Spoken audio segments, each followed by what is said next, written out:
Exercises 3b. In this, the first couple of pages of the exercises, I asked you to copy out this section over here, including this new object, the itable. And we've looked at the col, which is a means of storing data and being able to access it by sending an index to col. So when you send the index, then col spits out whatever's stored there, and this is basically the same idea. It's just that here you have a kind of graphic representation of that data, and we think of the indices as being along the horizontal axis. So you send a number for along the horizontal axis, and then it will give you whatever is stored vertically, if you like.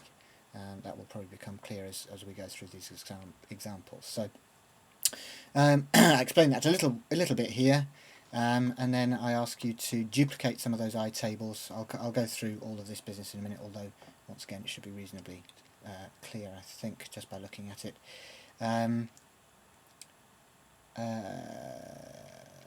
Yes, the one bit that might have confused you if you've been looking through the exercises: use a program out or PGM out object to find a sustained instrument, 17 or 18 of decent organ sounds. Well, if you remember from the last exercise that we did, exercise 3a, you'll have seen that the PGM out, PGM out and note out are both referring to the external synth. They don't need to be connected to each other. They are connected by virtue of the fact that they are both referencing channel 1, and they are both, if you double click on them, they're both referencing the AUDLS synth. Okay, so they don't need to be, as it were, physically connected. They are still referring to the same device, external device. So yeah, I suggest that you put that on to 17 to give you a, to give you an organ sound. Hello, there we go.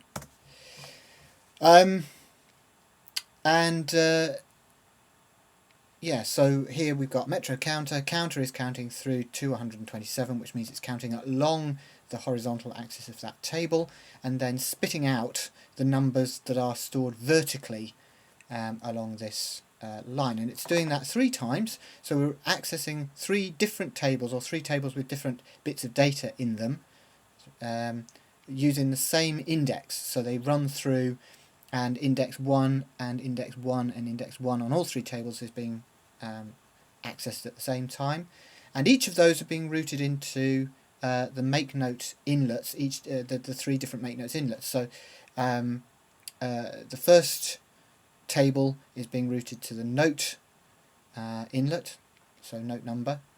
The second itable is being routed to the middle inlet, which is going to dictate velocity, and the third one is being routed to the duration input, which so it will control the duration. So if I play this,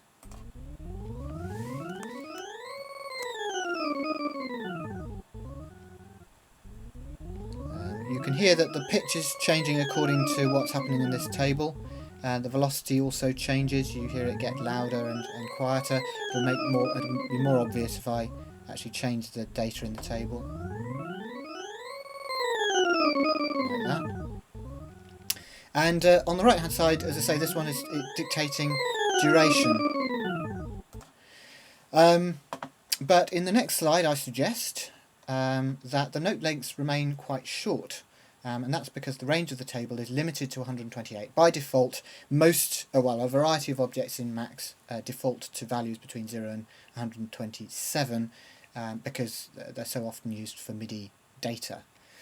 But it may well be that in terms of duration you might want something a bit longer than that.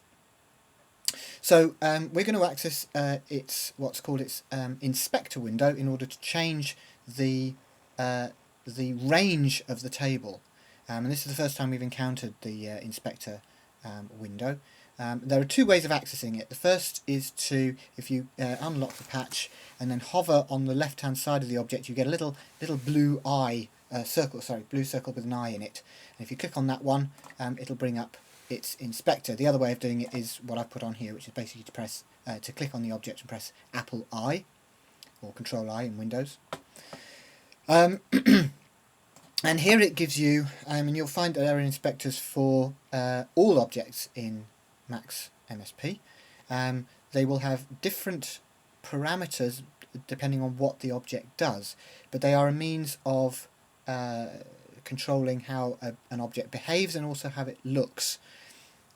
So in this case, the itable inspector, because it's a table, the likelihood is we're going to want to be able to determine, for example, how big the table is, its size in terms of how many items can be stored horizontally, and also its range, which is the number of items that can be stored vertically. But you could also change its colour, so we could make the background colour, I don't know, pink, and we could also change the border colour and make it, I don't know, purple, and so on. So you can change various things about the object and make your patch look pretty. But let's go down to here, and here we've got table size and table range, which is what I said we would be looking for. Well, table size at the moment we're not going to change because the other tables are 127, 0 to 127, and that's what counter is counting through. So we want that to remain the same, but what we want to change is the range in order to give us more possible length, if you like. Just to check time, 6 minutes. So if I change the range to, I don't know, 1,000. Oops.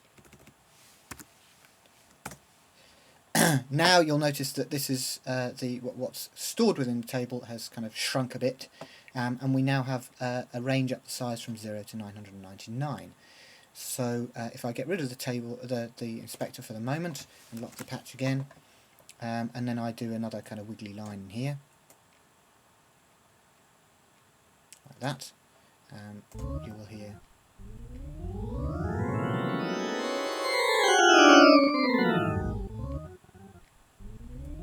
got some silent moments at the end, and so on. So you get the idea. So you can control. You can determine the size of the table and use it therefore to control a variety of things usefully in terms of whatever you send it to. And of course, at the moment we're using it to control 3 different parameters of our note, but it could be used for anything. So, well, I suggest that you investigate the other properties of the itable so that you can change. Again, if you want to make it pretty, you can do that. And then I suggest that having a table size of 127 isn't particularly useful to us in our pursuit of tune generation, which is kind of largely the purpose of this exercise. I mean, that really depends on what you want to do. If you want to make kind of swirling melodic lines of quite a long duration, then this might be good for you. But if you wanted, for example, to make a step sequencer of 8 or 16 or 32 beats, then what we need to do is to change the number of, well, we need to change the size of the table to accommodate our, say, 16 beats. So that's what I suggest here. In the inspector window, let's go back to this. So in the inspector window of the itable for note numbers, change the table size to 16. So we'll go into there and change the table size to 16. I also suggest that you change the table range to 26 for 26 semitones, which I will explain a bit more in a minute. And tick the checkbox for note name legend. So we need to find that, and it is up here somewhere. There we go. So on the right hand side, it's now giving us a value from 0 to 25. What we want is to see note name. So if I click on that, then you'll see it goes to C, C2 to C sharp 0. And if I now lock the patch again, you'll see, actually you don't see, but basically these, oh, here we are. Look, if you see the little hint under there, the y-axis is giving us a note. So those change between C down here and C sharp up here.